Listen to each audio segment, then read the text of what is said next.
Now we'll know if your doubles on the stream or what's going on. I think if I hear doubles, everybody else will stream. I'm thinking that way.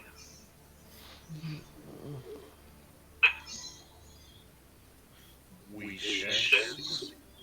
Yeah, it's still going. Okay. Yep, it shares. Ooh. Okay, we're gonna try something. And then I just vanished.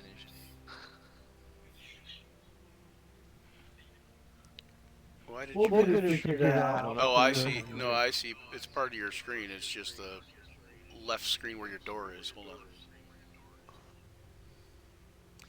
I don't know why it's changing, like...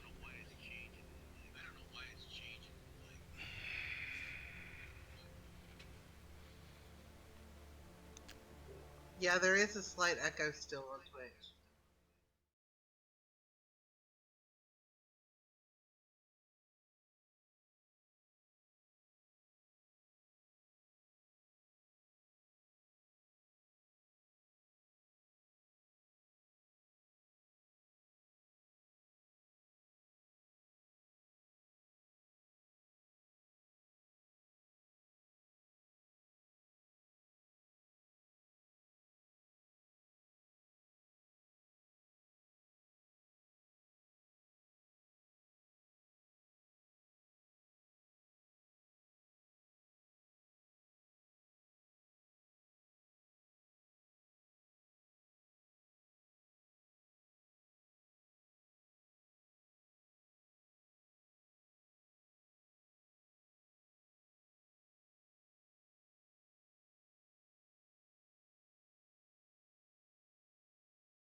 Let's try this one more time. One fish, two fish, red fish, blue fish, yes.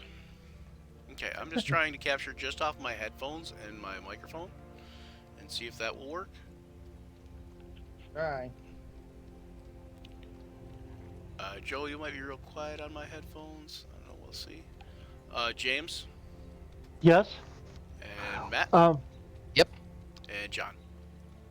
Yes. Wherefore art thou, Romeo? I aren't here anyway. So yeah. So as you come into Asbravn, you guys notice that the gentle rolling hills give way to a sun-dappled valley between a forest and a set of mountains, and you see that you're following this road. It's called the Old Dune Trail up into Asbravn. This is actually Matt, your character. And you're riding on a carriage, and you were sent here recently to kind of go and help rebuild the Temple of Ilmater. And you kind of it kind of has a quaint look to the countryside as you're pulling in. Not like some of the bigger cities you've been used to. Hey, bro. Yeah. I still need that link so I can get into roll 20. Oh. Okay. Yeah, I thought you were already in roll 20. All right, 1 second. I gotta give you a link.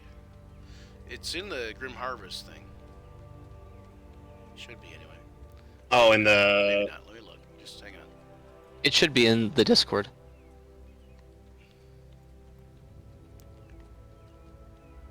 Yeah. Yeah, but I think it got buried.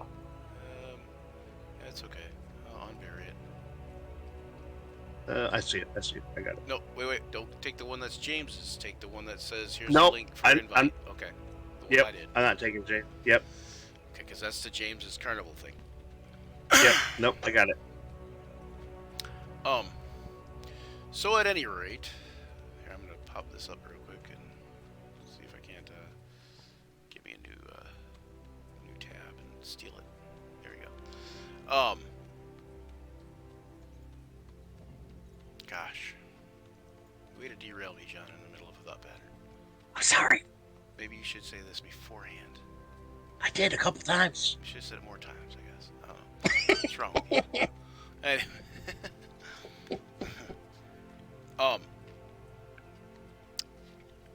So it is, I believe it's the last day of a month called Myrtle? Hang on 1 second. And there's a celebration about to go on called Greengrass.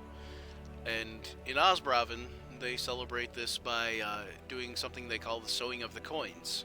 And it's kind of a ceremonial thing where they not only sow coins among the public as far as, giving them, trying to go out and spend money at the markets and so on and so forth, but they also do like a kind of a ceremonial sowing of the coins, like planting them into planters, and it's supposed to help with their harvest and help,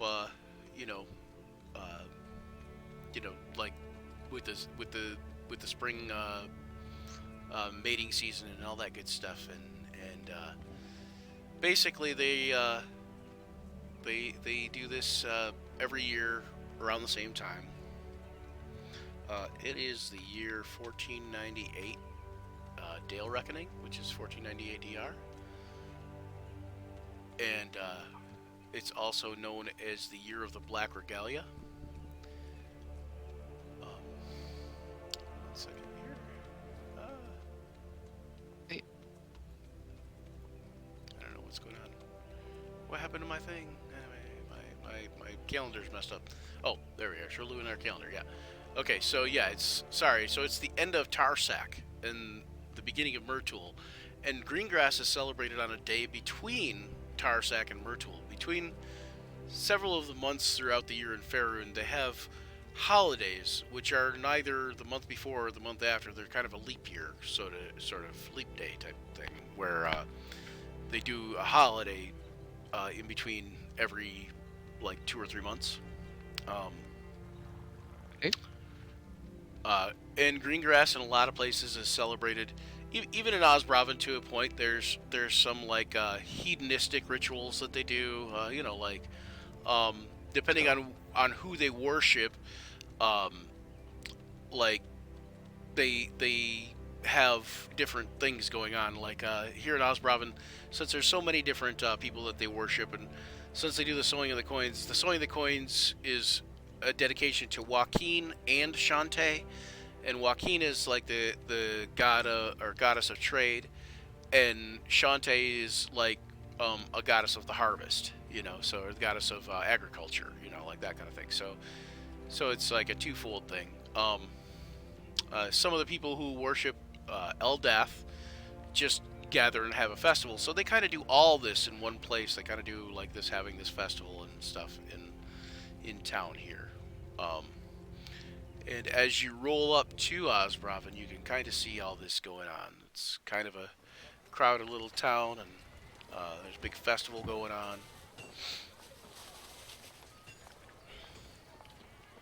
And this is kind of where you would roll in up in your wagon.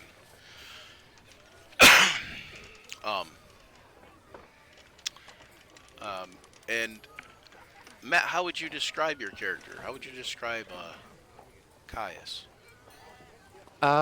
So Caius is fairly well built. He's probably about 6'1", 6'2".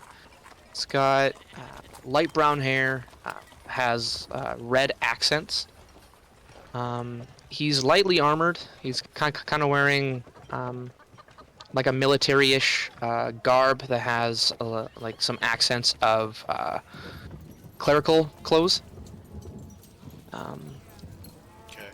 So do you have like vestments? Is when you say clerical clothes, you have like vestments? Like I have like a guild like I guess like a whatever that targe? No, not targe. Tabard? Tabard. That's Tabard. the word. Yep. Yes. Yeah. So like a guild tabard Yeah. of Ilmater? Yes, sir. Yeah. Okay. So as you can see on the map here, this right here is like a big marketplace, right? Yep. And I'm working on a better map actually, but this here is where the Temple of Ilmater is, or Ilmater, depending on how you like to pronounce it. And you can see the marketplace is bustling. There's all kinds of tents and shops set up that are like, you know, obviously temporary pull-out shops or little kiosks set up. There is sort of a general good feeling about the place, you know, and you can hear the festivities. I forgot to give you some festivities. Where are my festivities? It's forgot because you can't play more than one song on a. There we go. There we go. Anyway, so you hear the festivities beginning as you roll up into town there. And you see people like out doing like axe throwing at targets, and you see people doing archery, and you know, kids having like potato sack race type things going on.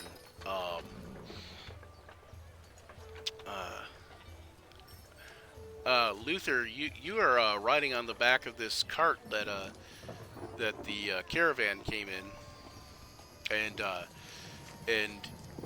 you don't really know Matt's character Caius, but you have seen him on the route to Asbravn. When you came in though, you came in from a different direction, and then kind of met up with the caravan on the way. Luther, you're used to being to the east on the Sea of Fallen Stars, and you head in with Caius on his wagon, and you start to see all these festivities also. It's like a big party! It really is. James. Luther's gonna need control of his character sheet. No, no, you cannot get it. Okay, here. Not allowed.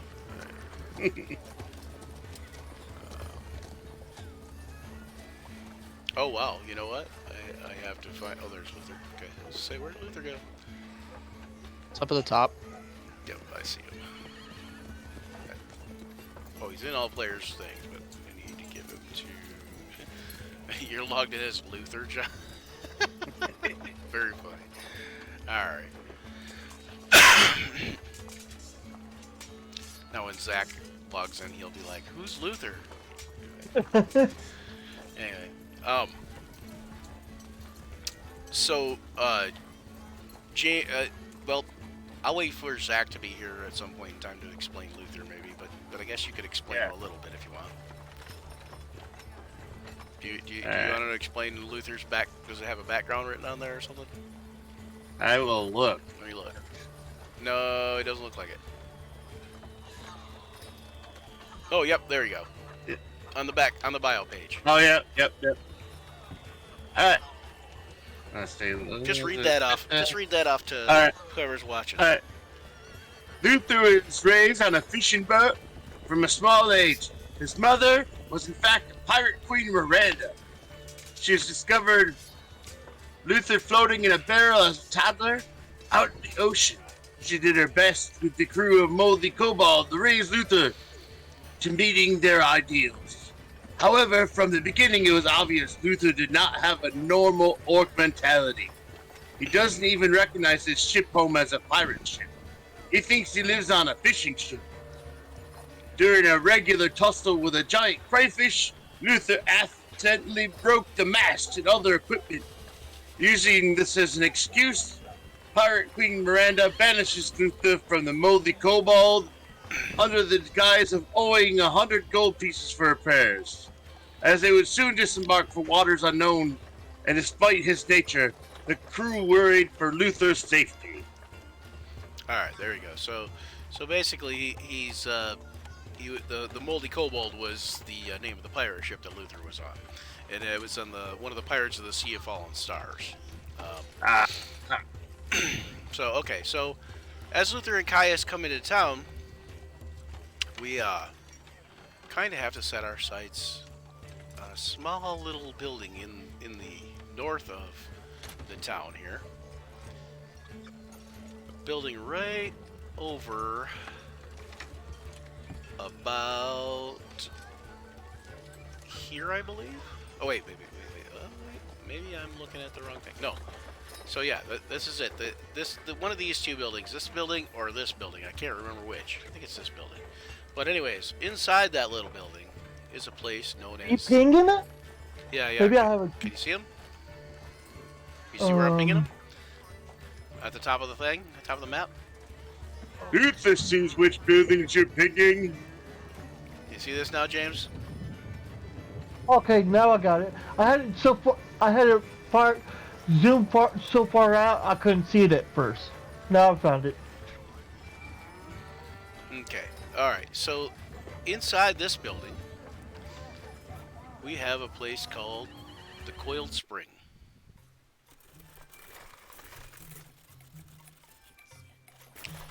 And this building is where our friend Bash has been working for about a year now. She's working with this gnome named Brudgepiddle Radishfoot. And he's kind of a brusque older gnome that is just a genius when it comes to tinkering. And she mostly likes to lift things up and put them down for him. Is pretty much, I guess, really probably what she does. But she's probably a little curious into the tinkering aspect of things as well these days. So on a normal day, when Bash is, noticing that the gnome has been kind of a little off-put. He's been a little distant, I guess, as of late. And you notice he's been working more and more frantically. And the more frantically he works, the more it makes you nervous for some reason. You also notice that he used to have a sort of girlfriend, or maybe a fiance, even if you will, that was around, that used to kind of frequent the place, but she hasn't been around lately. She hasn't been around for quite some time, and you wonder if this has something to do with why he's kind of become distant. Okay. As he says, I'm getting ready to clean up for the festivities. Make yourself at home and help clean up as you were. And he says, and I'm gonna head upstairs for a moment and do some things up there, and then I'll head back down and head out to the festivities, and you can head out when you're ready. And he kind of makes his way up toward the stairs in the back of the building here, and kind of goes off and disappears.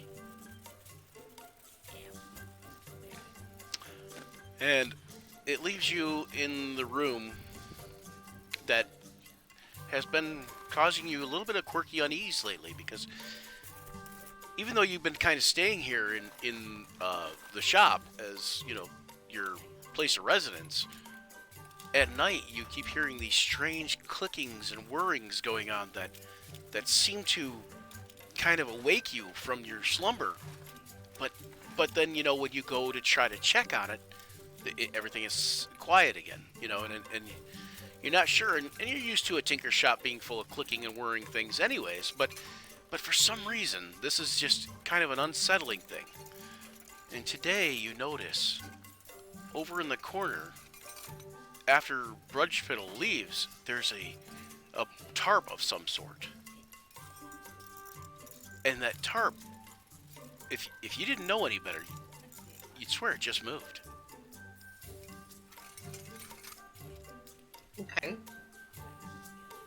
Well, Bash is a kobold. You will often hear her talk about her older brothers because she's the youngest and only girl of a set of triplets. She just likes to really have fun, and her brothers, she thinks, are the smart ones, but they're really not. So it's gonna go over here, and she's gonna move the tarp. And you would say Bash is a little rambunctious, probably, right? Oh yeah, she's always happy. She's always like all she cares about is having fun. And while her brothers were studying and things like that, she discovered that hitting stuff was really, really fun. So that's what she likes to do, is hit stuff. Okay, so you move the tarp and you throw it over to the side of the room, and much to your surprise, something that looks very much like Pow Pow is standing in the corner. The goblin that you adventured with not so long ago, who's went off to search for reasons as to why the kobolds left the area. Pow Pow? I'll go up and start touching it and kind of fiddling with it. Okay, when you go up and get ready to touch it, just before you even touch it, you hear it kind of whir to life, and then the eyes kind of go like a bright blue, and then it starts to make some noise. What kind of noise would it make, Randy?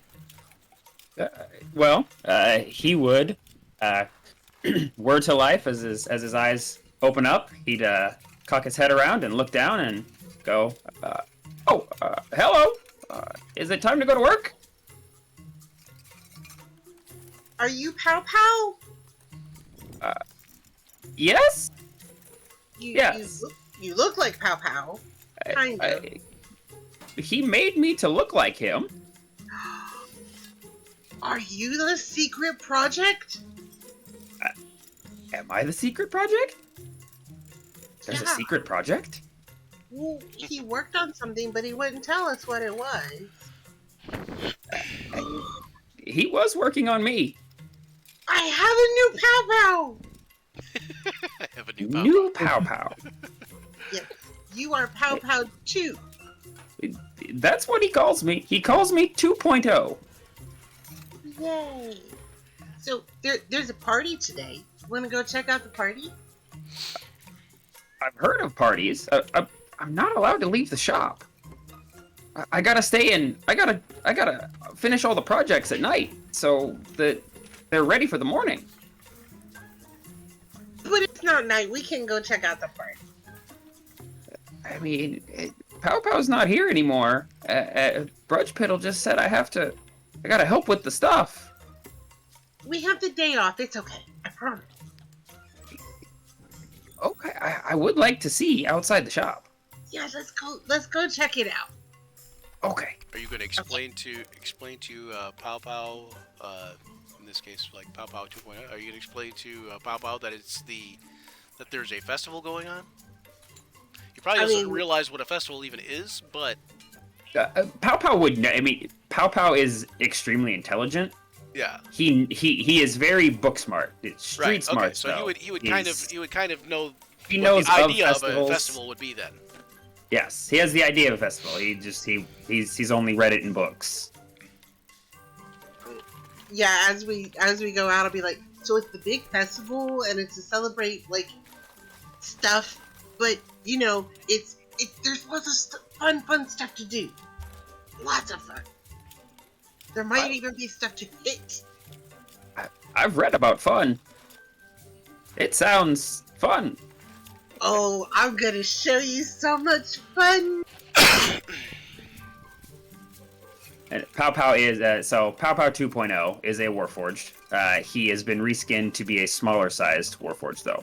So he is about the height of a tall goblin. So he's about 4 foot tall. Made mostly of copper. He's about 4 years old now, since he was created. So he's got some weathering on his copper. He's got a slight patina. It looks like he's got scale mail integrated into his body. He would also, if we are getting ready to go outside, grab a large shield and a warhammer that he keeps strapped on his back. Okay. So, as you head back out to as you guys head out to the festival, there is several things set up where they have essentially what look like games going on. At one of those tables, Grandolith, you find yourself, and tell us what Grandolith looks like. Oh, Grandolith is one of them thin little wiry, strong looking, types. He's an elf, not a drow. He's a shadow elf. Never pronounced the name of him, but he pretty much dresses in grays and really, darker colors, and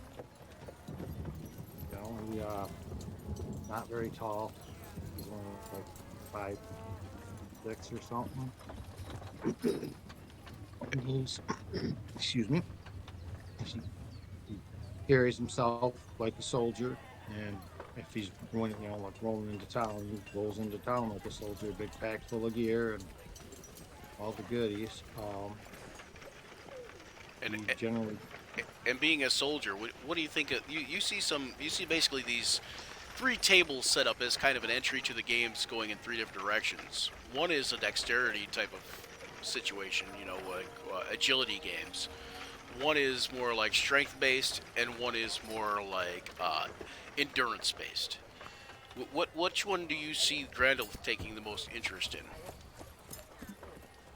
Well, probably take a look in both the strength and the dex-based things and decide on one of them by possibly, I don't know, probably go for dex-based. Dex first? I think you'd look over it and see what's going on with the dex-based stuff. Okay. Alright, so when you go over to the dexterity, like the agility table, there's like I said, there's all sorts of different categories or games to like kind of sign up for or um, kind of get involved with, I guess. Hang on one second. Yeah. Anyways, so one of the ones there's egg juggling, there's axe throwing, there's a tightrope walking competition, there's an archery competition, there's one where you catch a greasy pig, and then one where you run on water logs, like logs that are in the water pools. Yeah, them don't interest me. I walk over and take a look at the strength-based things. Okay, so there's one that's a cannonball throw, basically kind of like a shot put. Then they have log chopping, which basically is kind of you just race against one of the woodsmen here, one of the local woodsmen, and he is kind of a famed lumberjack, and you try to race to see who can chop through the log the fastest. There's a lumber toss, just see how far you can chuck it and compare it to the other contestants. An arm wrestling competition. There's an anvil lifting competition, and there's ox tipping. Basically, can you move the stubborn ox? It's like, can you get him out of the way or tip him over or anything like that? Cannonballs. Cannonballs. First cannonball. I think that's probably right up your alley, considering the ex-soldier routine thing, maybe.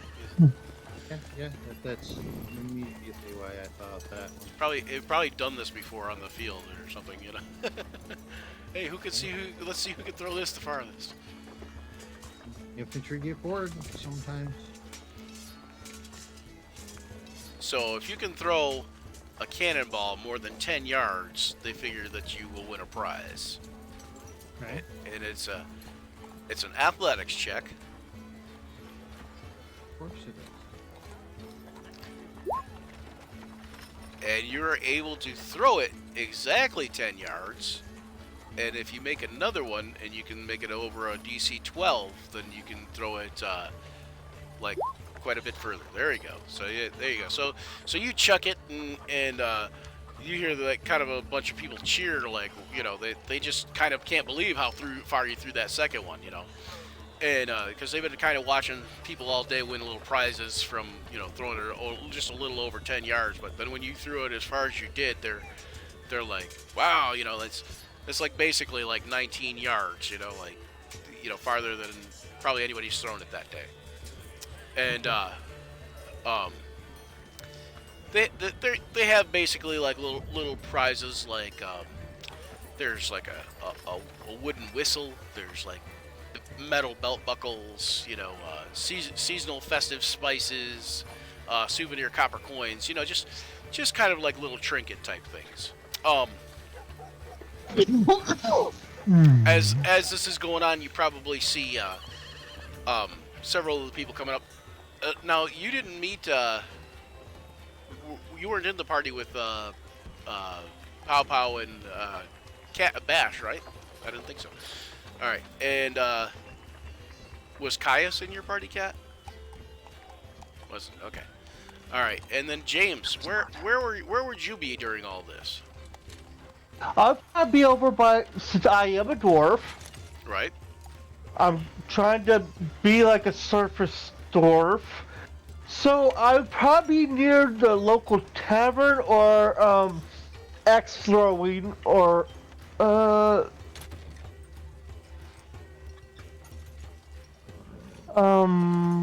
So one of the things they have that's probably caught your attention a little bit is there's a citrus sour wine that seems to satiate you a lot, and that's kind of given Gavor a little bit of almost like a taste of home, but yet something foreign at the same time. ooh. It reminds you of some of the sour fungus mead that they would have back where you came from. Definitely good. All right. So, Randall, as you are collecting whatever prize you would like, like it's relatively, you know, relatively mundane prize, but there's you could also determine it randomly if you want.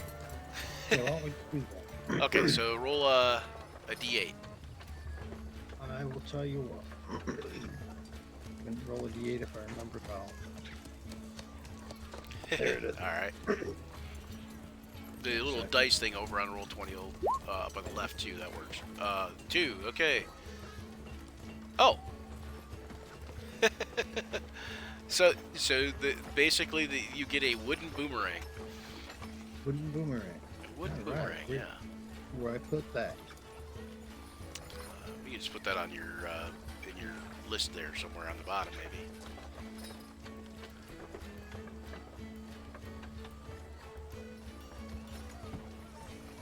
You'll have to practice at it to get it to come back. It seems to only go one way for you most of the time.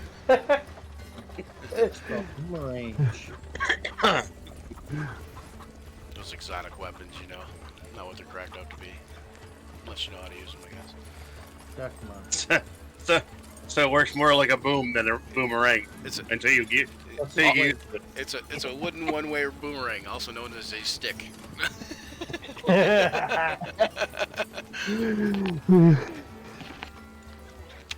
No, okay, so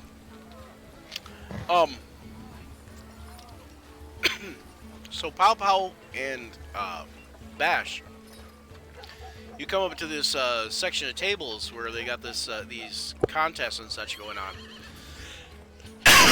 and you notice that just as you get up there, you see this guy throw what basically looks like a small cannonball farther than like you thought somebody could probably throw a cannonball. And of course it makes you really want to throw a cannonball. I can throw that farther. I know I can do that. How about you want to try? Sure. Now, are kobolds small size like goblins? Yes, and I'm actually shorter than Pow Pow. I'm like 3.5 feet tall, so he's a good 6 inches taller. Okay. So you guys are going to try to throw the cannonball too? Yes. Alright, so go ahead and make an athletics check.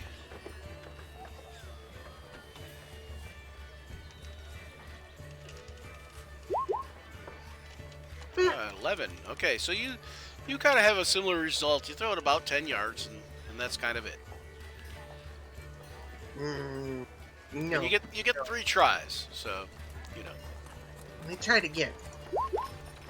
There you go. Okay, you see your cannonball lands right beside a little red flag and rolls just slightly further, and than this red flag, and everybody cheers and they're like gazing in astonishment because they thought that nobody would beat that other cannonball that just got thrown, and so then they take and they put a yellow flag up next to yours. Yay! And then somebody retrieves the cannonball and brings it back. How about you try it now? Pow Pow will take a cannonball, and you'll see him just kind of stand there and look off, and it's like he's doing calculations in his head. He'll reel back and give it a whirl. Okay, so he's gonna throw it? Yep. Okay, so for an athletics check, oh, you know what? I didn't give John your guy either, but I will do the athletics check for Pow Pow here.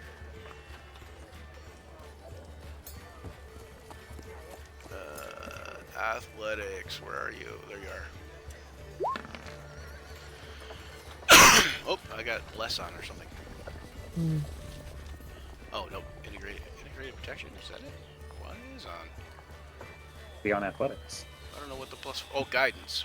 Okay, guidance is on for some reason. I don't see where guidance is even. I don't have that cantrip, so. Yeah, it's weird.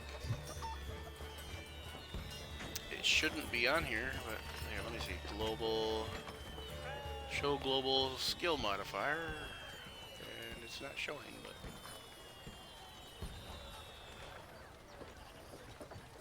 but there's guidance. It's checked there now. Now it's showing up. Okay, so you throw it. It goes about 9 yards. Okay. 1 second, guys.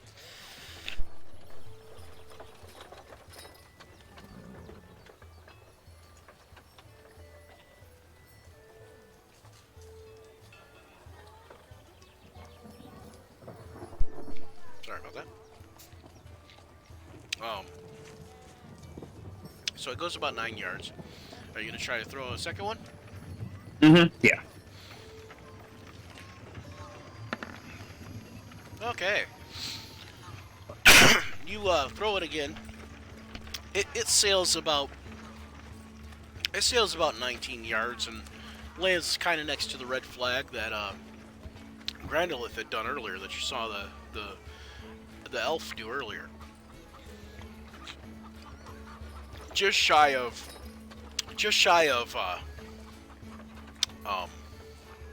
bashes. And they placed another red flag by yours. I'm worried about what Pell did, and I'm jumping up and down like, yay! And then you get here. Roll a d6 for me, Bash. Or d8. Sorry, d8.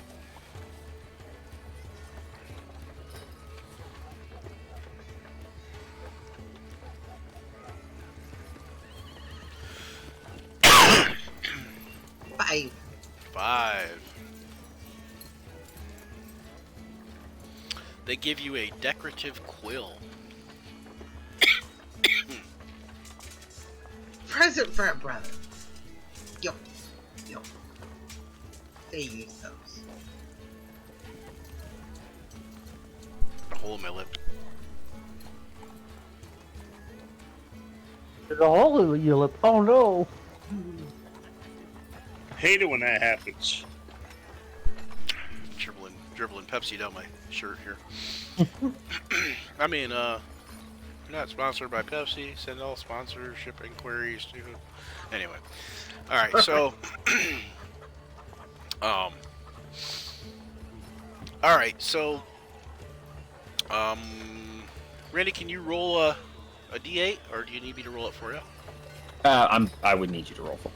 All right, let's do 1d8, and you got a 6, and you get a souvenir copper coin. Yay! He's gonna like that because it's the same color as him. Right? Yeah. You figure it was meant to be. Maybe it's something you could sew on as like a little emblem. Not sew on, but smelt on as a little emblem or whatever. You know, like Right. weld on. All right. So Caius, when you come into town, you see all these festivities going on. You and Luther disembark from the carriage. You see this kind of thing transpiring with the cannonballs. You see some other games going on. Would your first thought to be to just head straight to the temple, or would you kind of want to look around and check out the festivities at all? I would probably head straight to the temple. Okay. So I will make my way there. Okay.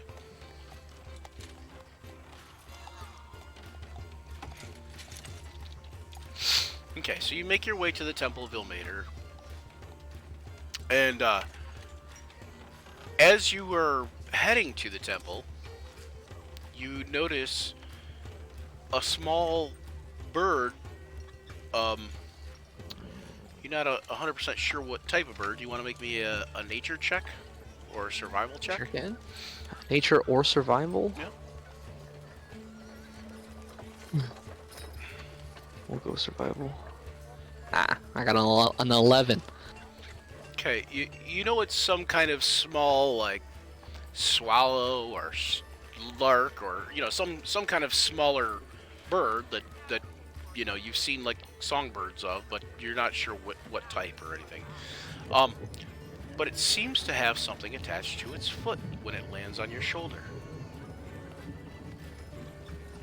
I can I discern that it is like a note or something?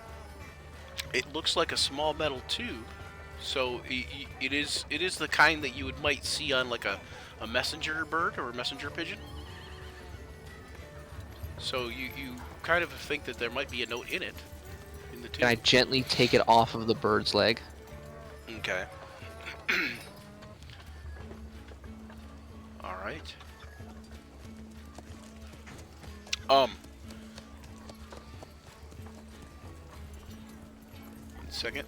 The bird chirps a bit, and once you get the thing off its leg, it flies away. Okay. Can I inspect the tube to see if it has any like names engraved on it? Yeah, you inspect the tube. It's got like really intricate scroll work on it. It's just a beautifully gilded tube, and it's, you're thinking like, man, why would you're almost kind of feeling like, why would somebody spend so much time making a scroll tube this beautiful for just a bird's leg, like, and it's just kind of like one of those things that you've never seen this kind of craftsmanship on something so small, especially. And as you're looking at this thing, you hear a dog barking. For Grandolith, there's a dog that comes up and it's barking at you, and it seems to be kind of, nipping at your heels, and bouncing off back, like kind of comes forward, nips at your heels a little bit, backs off, comes forward, nips at your heels a little bit, and backs off. I will turn around, kneel, and put my hand out to it. Okay, it kind of sneaks, so it kind of like, slinks over a little bit and puts its nose up to your or your hand and sniffs it, and then of course licks your hand and starts barking, and then starts to walk off a little bit, and then turns around and looks at you as if it's waiting for you to follow it. Well, it looks like I'm following a dog. All right. All right. So, Bash and Pow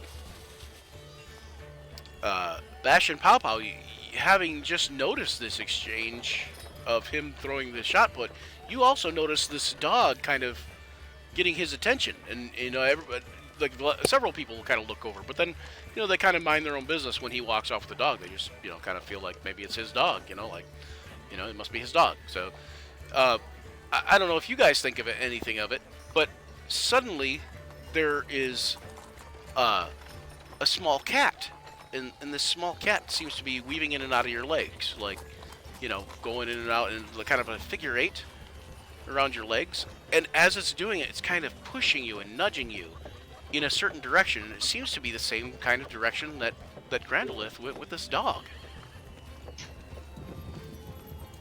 You think it wants us to follow it?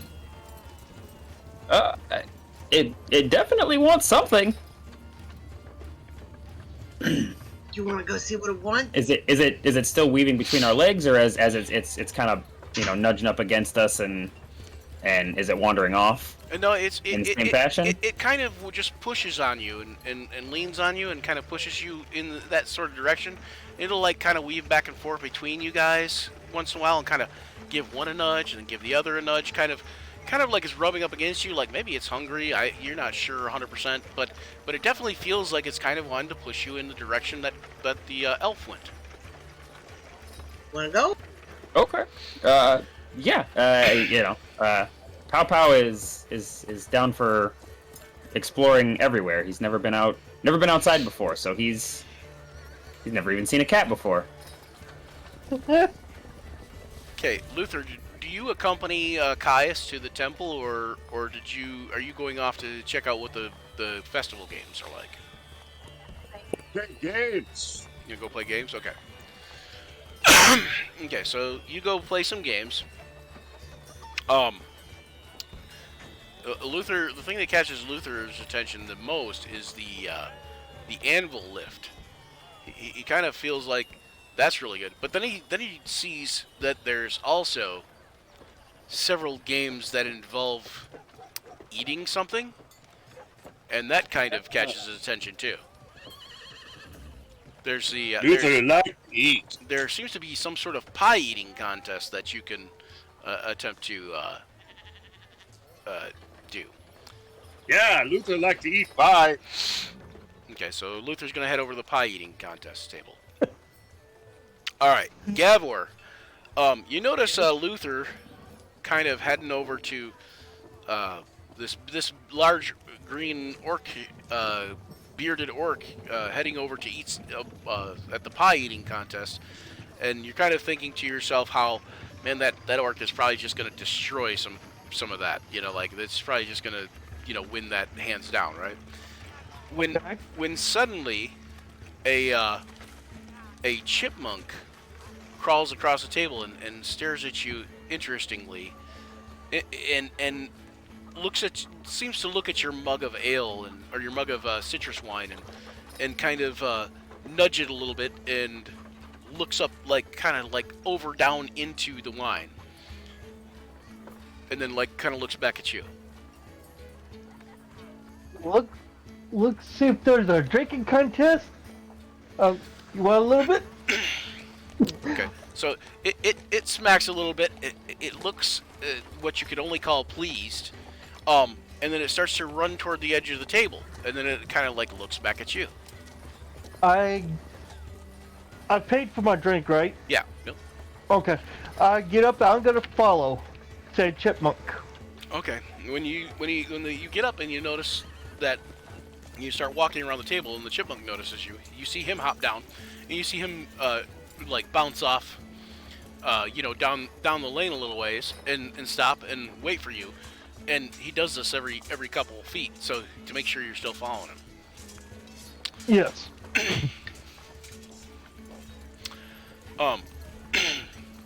Luther, we're gonna have you make a Constitution check.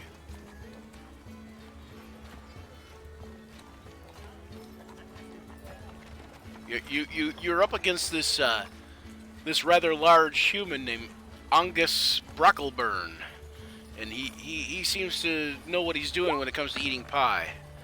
And you make a Constitution check, and you're doing okay, but Angus seems to be doing pretty well himself. He seems to be just ahead of you slightly. Uh-oh. So you gonna try to pick up the pace? Yeah. All right, make another Constitution check. Ooh, 17. Can Angus even compete? Ooh, Angus does, and he pulls ahead even further. Uh-oh. Come on, Luther. Let's eat some pie. Nope. All right. Luther's fall behind.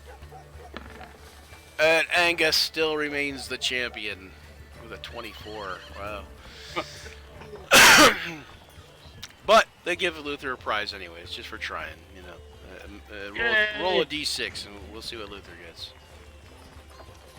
And they have several. You have several townsfolk clapping him on the back, kind of thing.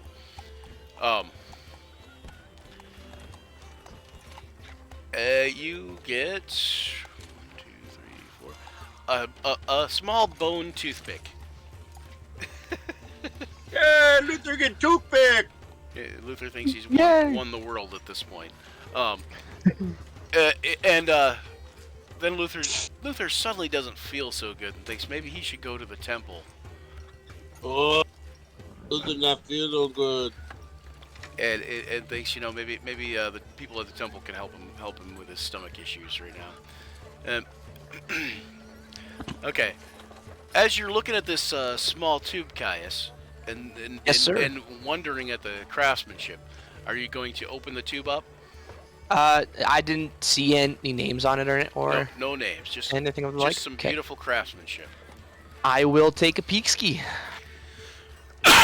Okay. Inside, you see the scroll. It's curiously vibrant and almost certainly magical. It has a dark green wax seal and a tiny ornate golden leaf attached. A payment or maybe a bribe?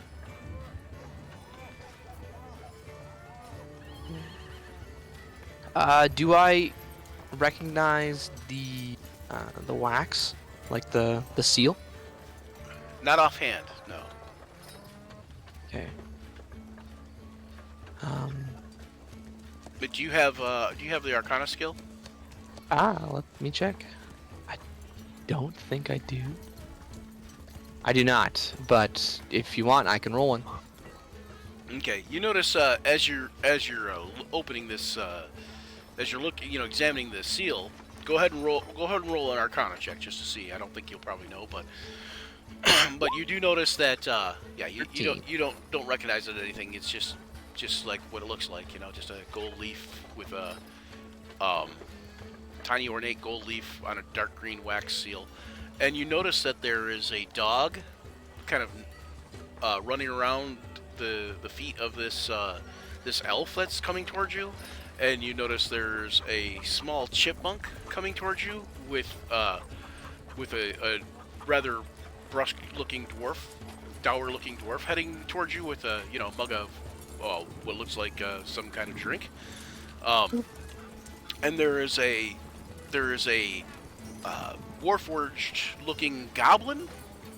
I guess it's hard to explain, but it looks like a goblin, but it also kind of looks like a warforged, and it's heading towards you with what looks like a female kobold, and they have this cat kind of encircling the two of them, kind of nudging them along, so to speak.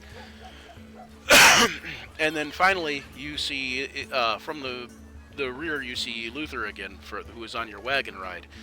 You see he looks a little bit greener than usual, and he kind of looks like he ate maybe too much pie, and they're all heading your direction. Okay, well, this is curious. Well, I will wait until everybody is here, and then I will address them. Okay, so everybody arrives there shortly, like within moments, and you guys all notice this guy, this priest of Ilmater. He's out in front of the place. Looks like he hasn't even been inside possibly yet, or has been out here most of the day. Still has a bit of road dust on him, and he's got this ornate tube. And a glowing little scroll that came out of it. I am curious.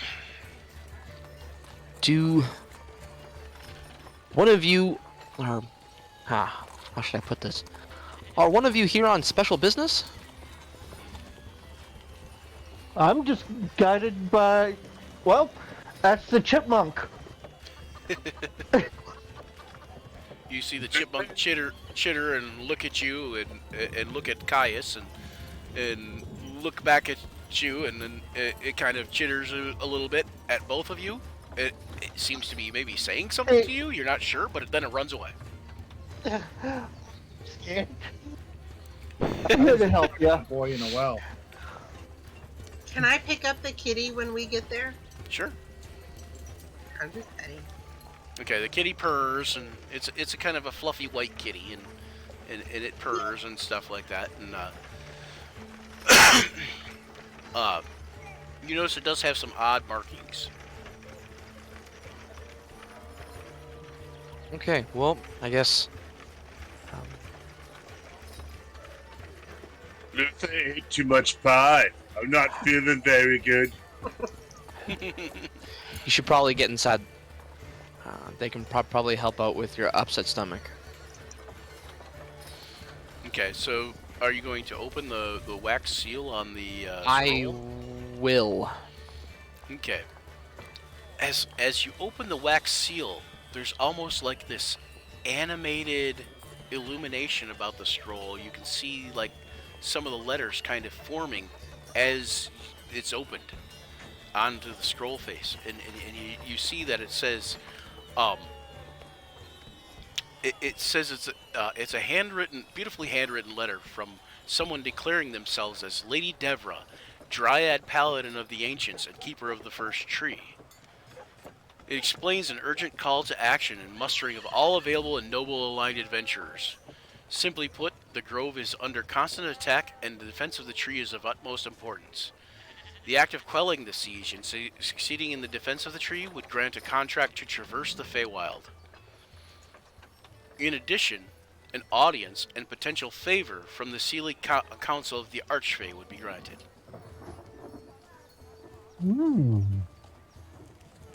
You said that she was the defender of the first tree? That's what it says, yeah.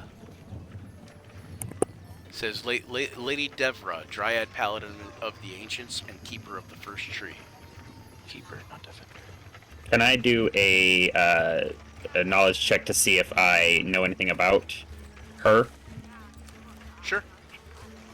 Yeah, I was gonna say, did you read that out loud, or were you just reading to yourself? Well, I guess, yeah. If Well, you he said read he was that out waiting. loud, Yeah, I was gonna say he said he waited till you guys, and then.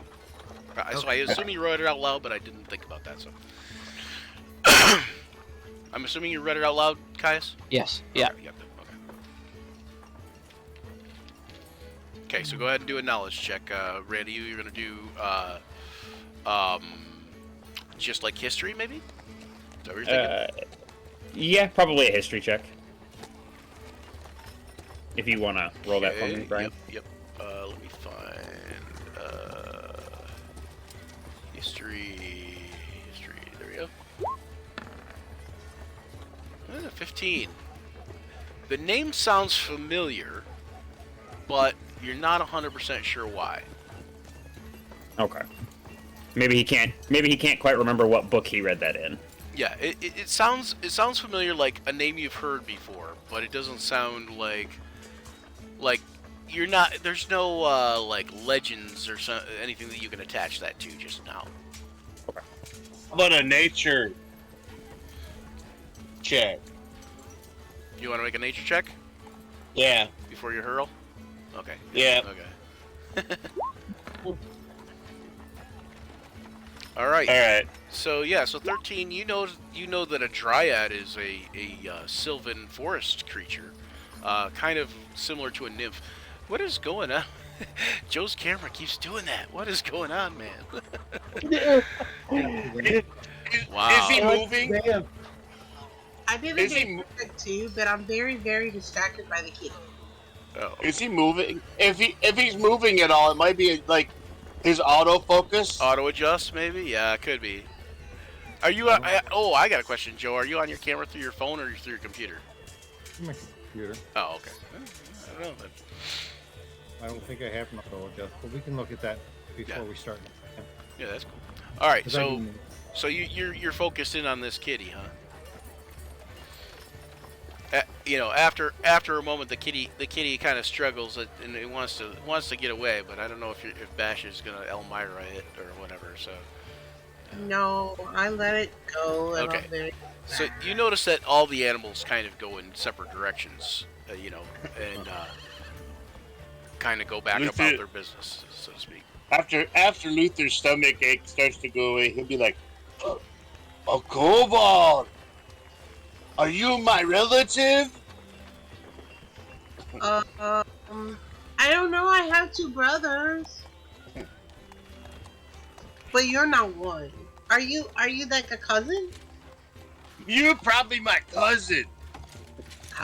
Cousins are good.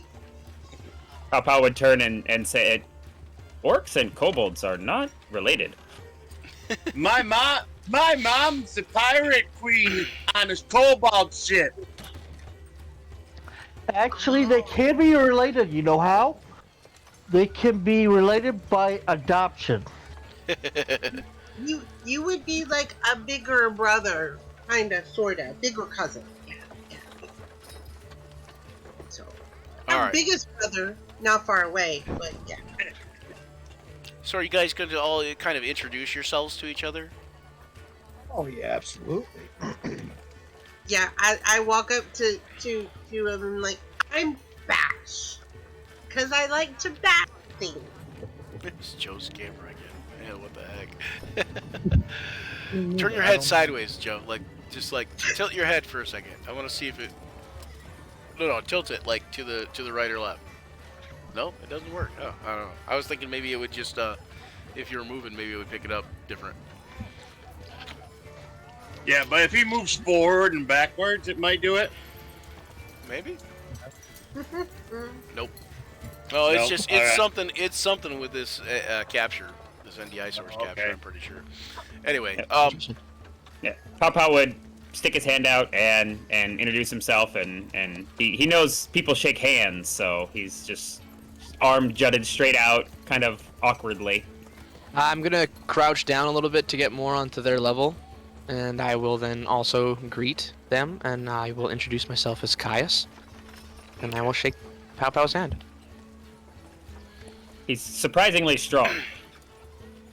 And I am surprisingly frail. I'm like, ow.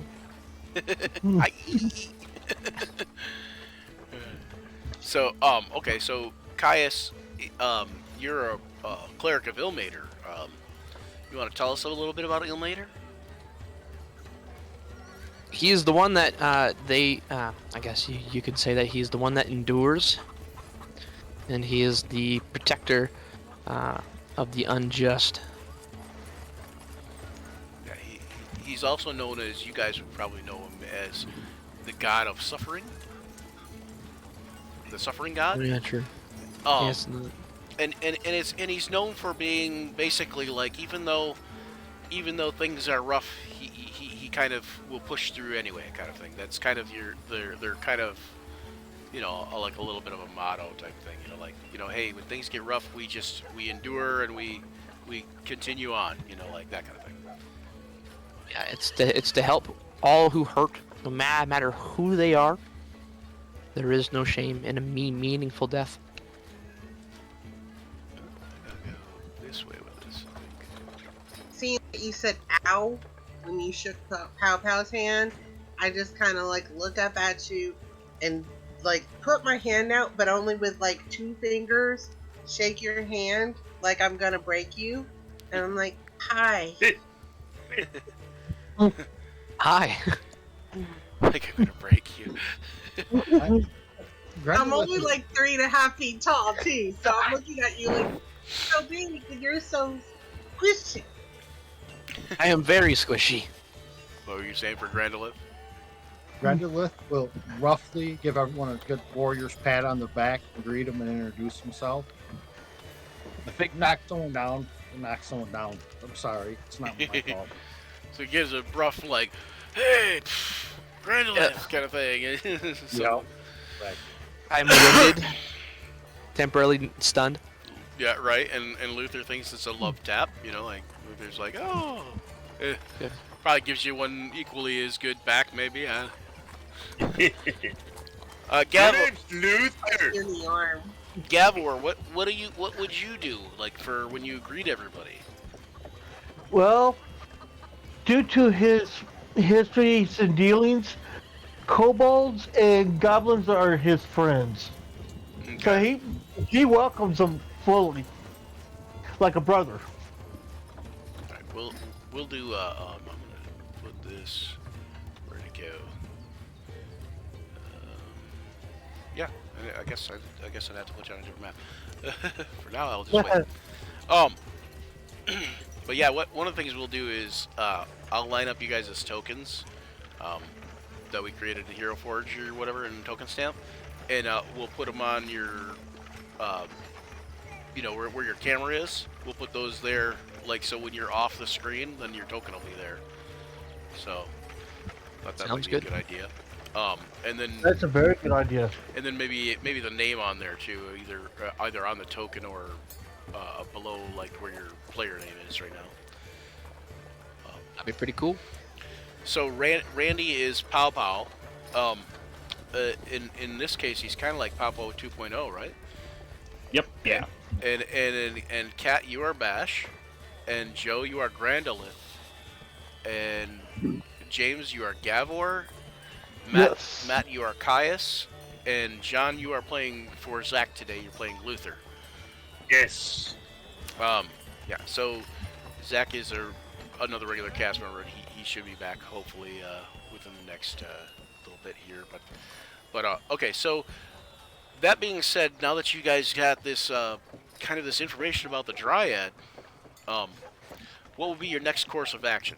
Now, Caius knows he hasn't checked in quite yet.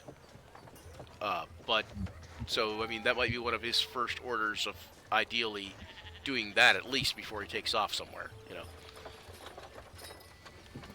I will definitely go inside the temple. Okay. Yep. Go inside the temple. Luther's got to get his tummy ache fixed. Guys. And I'm gonna just follow suit with everybody else. I'm gonna like drag Pow Pow behind me and go, come on, come on. Pow Pow will follow. He's thinking, he's trying to take in all the information that he's got, plus all the sights around him. He's still mystified by the outside.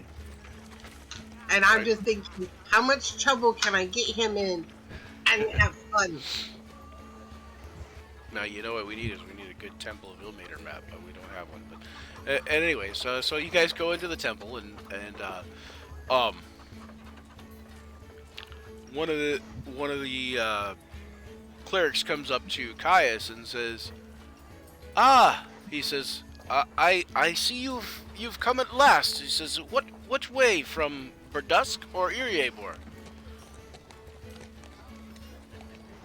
I look at him like dazed. It's like I'm still recovering from getting slapped in the back twice. I'm like, Luther, where did we come from? Do you remember? Luther comes from his mom's fishing boat. We did not come from a boat, but Verdusk, I think we came from there. Yeah, you would have come in from Verdusk, and he would have come in from probably Iriabor or even further east. But then you guys met up on the caravan trail, you know, on an old dune trail. Yeah. So, but he says, yes, Caius, you are exactly as the matron mother described. He says, and exactly as the Lord Father, he has described you as well, and you look every bit as if maybe a little worse for the road wear. He says, how can we help you today?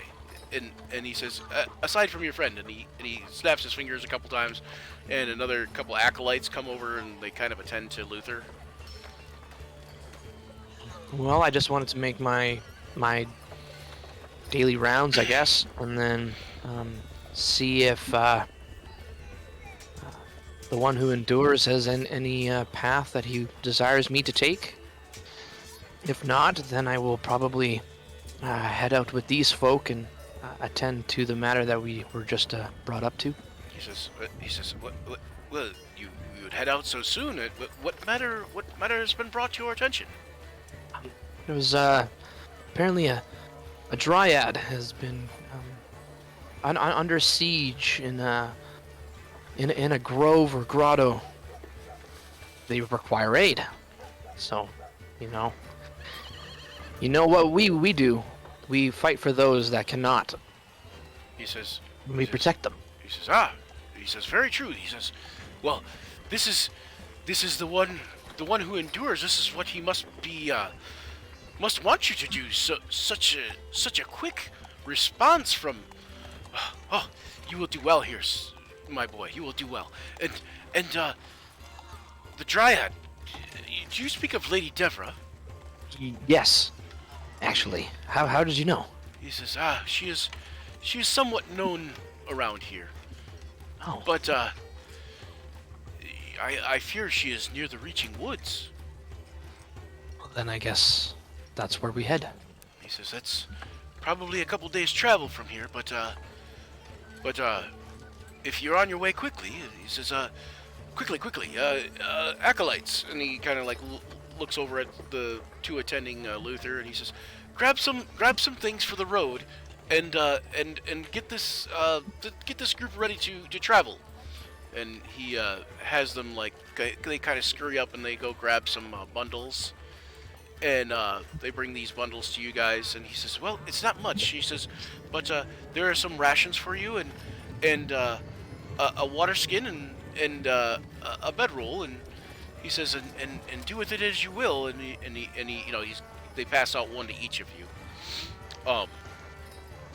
and he says, I wish that there were more. He says, do be careful. There's gnolls in the Reaching Woods, many gnolls. Well, I appreciate all the help. And We will make sure that this good deed does not go undone. he says, okay, good. He says, just make haste to help Lady Devra if she needs it. She's one of the only forces keeping the gnolls at bay at the moment. Ah, So fantastic. I lean over to Pow Pow and like stage whisper so it's not quiet at all. Knowles means we get to hit stuff, and hitting stuff is so much fun. Pow Pow will nod and say that he also would like to hit stuff. It's so much fun. Okay. I see Zach in the feed now. He's talking. Okay, so Zach, how do you think John's doing it playing Luther? He'll answer 7 seconds from now if he's still watching. Anyway, so okay, so you guys get together. Are you guys going to? Do you guys need anything in town before you head out? I actually had no business in the temple, so I remained outside. Okay. Just kind of crowd watching. I am looking for any group of troublemaking youths, just because, well, they are often useful. So if I see a group, I'll try to get its attention. Get off my lawn! Oh, no. Anyway, all right. So, yeah, I mean, you see like lots of just tons of people. So, I mean, like, you see some kids being kids, but nothing like you don't see anybody really causing any trouble. It seems like most people are here to have a good time at the moment. Oh no, I'm just looking for like a group of kids that are like hanging out together that I can get their attention, get some information. Ah, okay, yeah. You see a group of kids, kind of running and playing toward the west side of the temple. Yeah, their attention, and I would like to ask them a few questions. Okay, they kind of like look at you and they kind of look at each other and like, "What's up, mister?" You got a lot of dogs around here? I guess it's kind of a farmy town. There's a lot of dogs here and there, yeah. Looking for a mastiff. Do you know of anyone that breeds them? He says, well, the guy, the Wainwright, he kind of has a few dogs like that. He says he sells dogs like that once in a while. I asked for directions to the Wainwright. He's like, yeah, he's over there, and he points to this large building with like several kind of wagons out beside it, but it's kind of just across from the temple. If you look at the map here, it's basically like you guys are kind of by this front area. Well, you're probably over by this area now, but this building here is like where the Wainwright is. Right, great. All right, well, I flip him a copper and thank him for his time and wait for everyone else to come out before I just go to the Wainwright show. Okay, he's like, thanks, mister, and then he like, shows his friends, and they're all kind of like, whoa, so they all kind of take off running toward the, what appears to be some kind of spiced snacks type of thing in the middle of the festival. Yeah, you're gonna get far with a copper. They get a lot for a copper for them though, probably. His family for a month. He's gonna I would say that's probably like a week's wages for him, His family makes more than that, but for him it's he doesn't make as much. His his allowance isn't as much. Anyway, so are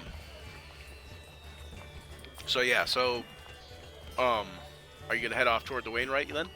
Oh no, I'm gonna wait for everyone else to come back out. Okay. I understand the situation is something going on there. So yeah, I'm gonna wait for them. Then I'm gonna inform them that yeah, I don't mind going with you, but I gotta stop over and talk to this guy about a dog first. Right. Okay. So, you guys all head back out? I will stay behind and do my prayers and stuff like that. Do my set up my spell list and whatnot. Okay. Does anybody else need to get anything while you guys are in town here? I gotta go tell my boss that I'm leaving for a little bit, and then I'm taking Pow Pow with me. Okay. And I gotta get my stuff. It's all Right. back at Gotta go get your stuff from the tinker shop? yeah. Okay. Alright, so you head back to the tinker shop, and then, I'm assuming you guys kind of are going to possibly meet up back in the center of town somewhere, or We'll over come at the back- Wainwright, maybe? There Or you the go. temple. Either way, Okay. whatever you guys want. Because Grandolith does tell you he's heading to the Wainwright to, he did mention that. So, okay, so, Gavor, are you going to head over to the Wainwright with, Grandolith? Are we being provided a horse, or do we need to buy one?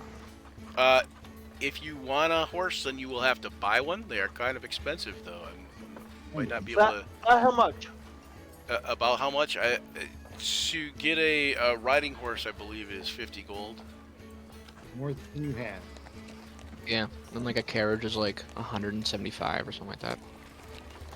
Oh, I'll be able to get just the horse, nothing else. So, I'll just hoof it.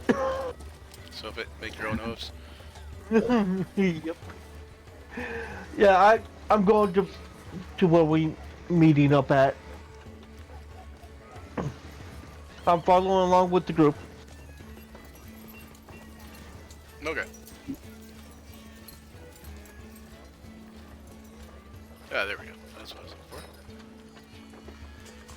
for. Alright, so you head over with Grandolith to the Wainwright. Yep. Luther, are you going to wait behind for Caius to finish up his prayers, or are you going to head over to the Wainwright also? Luther wants to go with his new cousin. Alright. Alright, so Luther, you're going to go with Bash and Pow Pow back to the tinker shop? Yeah. Okay. Okay, so you head back to the tinker shop with them, and Bash, you go in, and it's pretty quiet. You suspect Brudge Fiddle's left the shop for the day, or at least for the better part of the day. It doesn't appear that anybody's locked up the shop, but you know most people are in town at the festival anyways, and it's kind of not unheard of for him to leave for a while, and you figure he also probably has somebody keeping an eye on the shop from across the street or down the road. You're not really sure, but that's usually what he does, is he has somebody kind of keeping an eye on the shop too. So I will leave a note after yelling, "Hey, boss! Boss!" And I'll leave a note that says, "Gone to hit stuff. Took Pow Pow. on to his stuff. See you later." And I'll grab all my stuff, ready for a nice adventure. Put this big battle axe on my back that's, almost as big as me. Head out. Yeah. Okay. So actually, a riding horse is actually 75 gold pieces, and a draft horse is 50. But Either way, it's too much for my taste. oh yeah, too rich for your blood at this time, right? At this point in time, it's too rich for his blood. Yeah. Yep. All right, so you guys get on going on your way, and meet back up at the Wainwright, where Grandolph is talking to him about a mastiff, perhaps. Yeah. I heard you saw Master. Yeah, you notice that the Oh, dog? No, cat. the Wainwright is called the something like the broken wheel. Oh, or oh, the well-rounded wheel or something along those lines. I can't remember exactly, but wheelwright. yeah, the Yeah. wheelwright. He is a wheelwright. He's also a Wainwright, but you know. But yeah, he has some mastiffs there, some really good sized, really good looking dogs, and he has also a small like he has some small like little carts that are hooked up for dogs. He has some barding for dogs. You know, he has different things. You know, he definitely is a dog person. You know, he definitely likes dogs and you know you can also tell he's very into his craft as far as making wagons and such. His stuff looks very sturdy and not super ornate, but ornate enough that you know you can tell he takes pride in his work. Yeah, I discussed with him the fact that I'm looking to acquire a guard dog. He says, "Oh, you are you?" He says, "Well, I do have some dogs, and he says they are pretty good dogs." He says, "Probably the best in the Vale, I would say." So we walk the kennel. Would you say that? I said, should we walk the kennel? He says, "Oh, sure." He says, "I just keep them out here. They kind of you know, hang out by themselves." And he's got like you can see like he walks toward the back of the shop and it opens up to the outside, and there's like basically like a run kind of where they're all kind of hang out together, and you know, there's one that's chained up, and the rest are kind of walking around on their own, and you know, he's like this is what I've got here. He says, most of them are you know, just born within the last year here, and he says and the one over there, and he points to the one that's chained up, he's expecting a litter any day.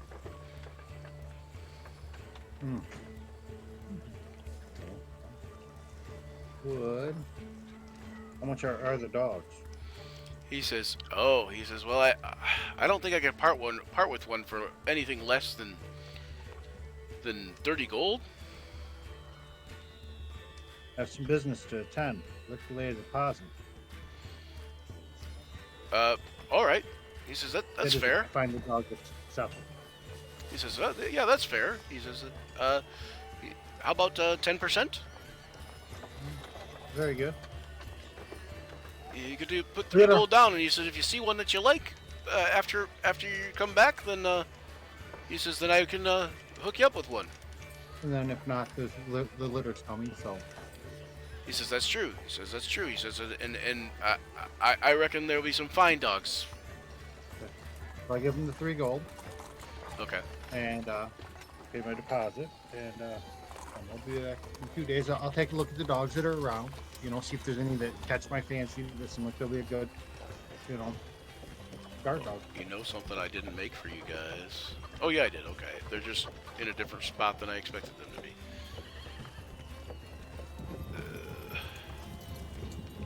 Oh, still didn't do that right. Let's see if I put that there. There we go. I was trying to put this up above the other characters thing. There we go. There we go. The handouts for the campaign notes, the session notes, and the party treasure. Sweet. Okay. All right. All right. Good. So you guys are gonna get ready and head out? Yeah. Do I find any of the dogs that I think I'd like? Yeah, there are a couple dogs that are very, very nice dogs that you think you might be interested in. All right, great. So, good sturdy ones that look like they might be good on a, you know, as a help on a battlefield or rescue or anything like that. spend a little bit of time with them 2 dogs, and then I thank him for his time, and I'll see him shortly. I don't give him a direct time, but you know, Okay. be back soon. I'm off, and we can go gather up the rest of the party and do what we got to do. Okay. All right. He he nods, and you guys head out to toward the Reaching Wood. You guys know it's a couple days travel. Does anybody else need anything before they get out of town? Would we already be stocked up on like rations and things like that, or would we need to? We got, I think, what, If you have 5 some days with your rations with the bags that we got from the priests. right. Did you tell Right, them? and then Plus then whatever if you you'd start- have if you had an explorer's package. Yeah. Yeah. yeah, and then you I was should. gonna say if you're- you have if you- rations with your equipment, then yeah, you have that too. Okay. yeah. All right. I so, would just. Papa would have just grabbed some miscellaneous tinker things from the shop, maybe some just little nuts and bolts and things like that. Okay, when you head out, grab some tinker's items and grab your tools and such. You head out, and you hear that sound in the distance.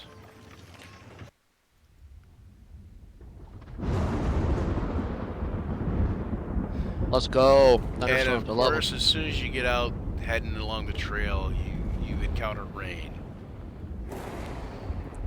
That's And not It ominous. starts storming and stuff. That'd be lightning. And let me put you guys all on the map here. Right. So Luther, we'll put Pow Pow, Bash, Grandolith, Gavor, and Caius. Oh, Caius, I don't have their thing hooked up right. Oh no. That's okay, I'll fix it later. I'm not a circle, I'm a square. Ah! I heard Caius is kind of a square, guys. Be there, be square, I guess, eh? Ah. Right. I'm following the Yeah. street here. You gotta have one square peg in the Yeah. bunch. You know, I might not have made a token for him, but we'll make one. At any rate, so I don't hear the sound anymore. Oh, maybe it's because. I hear it. It's awesome. Oh, you guys do hear the sound?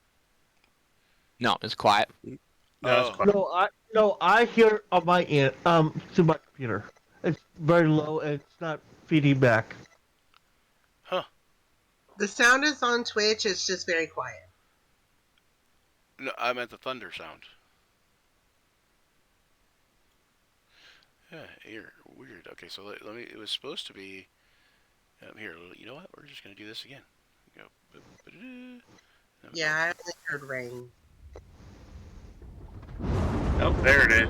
There we go. It was supposed to be rain too, but you know, like, just, I see the rain. The little rain slants. there we go. Yeah.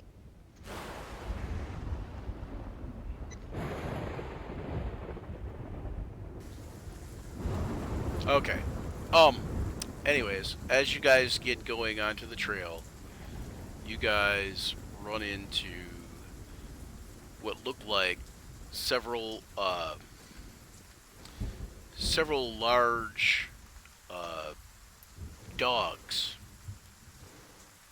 but maybe they're wolves. You're not sure, but they're a bit bigger than normal.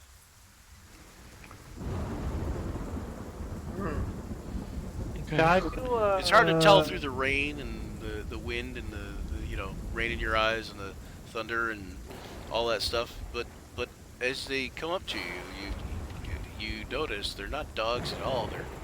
They're humanoids that kind of look like dogs.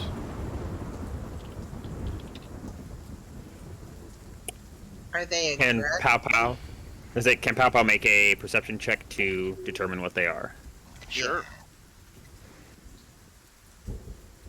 I would like to do the same. Are they being aggressive? They seem to be walking slowly but menacingly in your direction. Being cautious. How far I away? didn't show. They're Oh. probably about 60 feet is the nearest one. About 55, 60 feet is the nearest one. My And perception was a 23.